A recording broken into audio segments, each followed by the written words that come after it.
Continuing our discussion, earlier we've spoke with Dr. Juita Mohamad from Ideas on Malaysia's next steps in its trade talks with Washington and what we can leverage to move forward. Here's what she has to say. The diplomatic discussions are very much needed. We need to be showing the US, to the US that we're willing to work things out diplomatically. And again, because Malaysia has always been a trading partner with the US, we've had long diplomatic relationships as well with the US. So it's key for us to be keeping that relationship, especially when our supply chains are very much integrated, especially in the semiconductor industry. So we are actually party to the Investment and Trade Framework 2004 with the US. So the discussions should be based on that agreement, whatever outcomes that has transpired, it should be backed and it should be based on our initial Investment and Trade Framework 2004 agreement with the US. I am also a bit concerned that the US will try to justify their move with Malaysia's non-tariff measures that have been used not just against the US, but also with our other international partners. And these type of non-tariff measures or behind the border measures are very much related to investments, halal industry, pharmaceutical industries, and also government procurement rules. So if this is brought up by the US, then I think further discussions on how to lax or make it a bit more flexible for the US from the perspective of the non-tariff measures, I think that will need to take place a bit on the sidelines. That would need a bit more discussion. Yeah. Juita also highlighted Malaysia's bargaining chip in its negotiations with the US.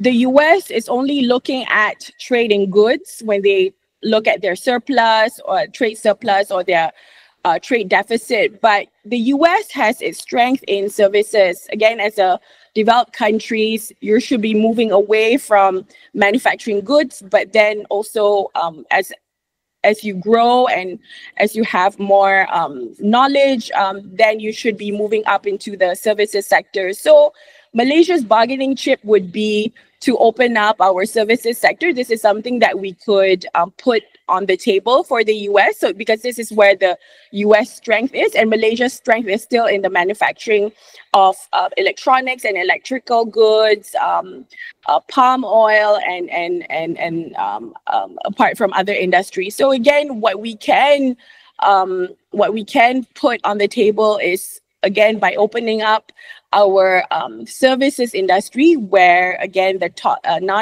non-tariff measures or the behind the borders measures are very apparent.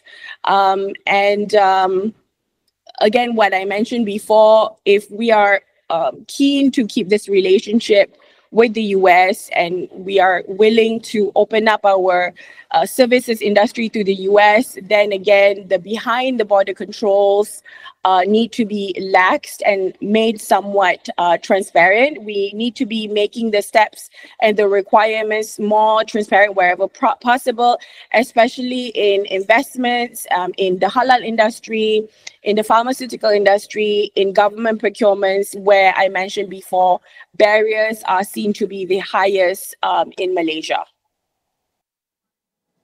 Now, countries big and small are stepping up to the negotiating table to respond to Trump's tariffs. Dr. Juita also explores how Malaysia can deepen cooperation with the US as a way forward in trade talks and how ASEAN can approach discussions with a united front. This is like a very interesting time, I think, because you do see the dynamics between bigger countries and smaller countries. So I don't see bigger countries like China would want to be very flexible to cater to US demands. For smaller countries in ASEAN, I think discussions on avenues of cooperation can be helpful to mend the relationship. So cooperations on critical minerals and semiconductors with Malaysia and the US can be explored if, and I only say if, it benefits the Malaysian economy as a whole and not just the sector alone. So these cooperations need to be meaningful, and it needs to go beyond, FDI numbers. It needs to empower local players through technology and also knowledge transfer. And it needs to have sustainable job creation, not just, again, numbers of job created. So for some countries, the US hostile unilateral move has caused the trust and good faith to be somewhat broken. But for Malaysia, we have always wanted to penetrate the US market, even from the time when we wanted to negotiate the TPP with the US. As a small open economy, we really did want to pursue that relationship with the US. So again, this visit is very much needed, especially for Malaysia, if we want to move the needle and repair the relationship. But again, Malaysia, we need to look inwards as well to see whether we can improve our processes for our future partners, not just the US.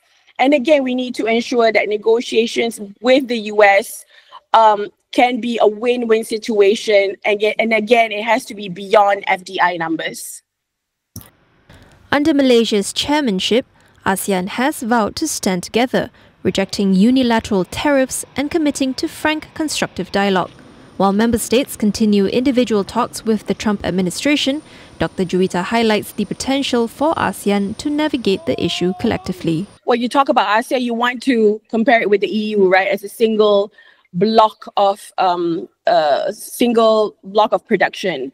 But the thing with ASEAN, even though we are, a single regional block, we have our different jurisdictions, we're different nationals, so we're not quite like the EU at all. So again, when you think about the EU and ASEAN free trade agreements, when you think about negotiations still happen at a bilateral level with each ASEAN countries. But I think it's good that for ASEAN, we have made the statement that we're not going to increase the tariff rates, and we're going to be discussing. And again, I think this could be a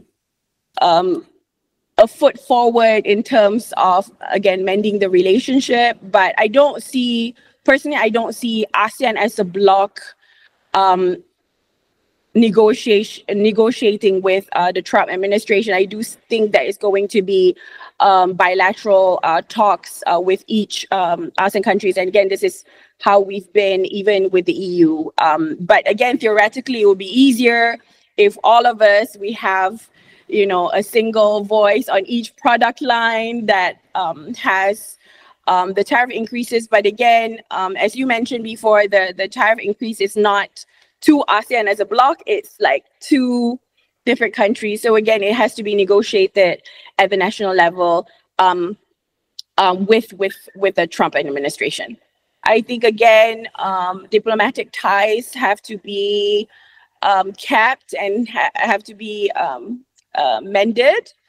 And again, as a small open economy, we might want to have the US as an ally.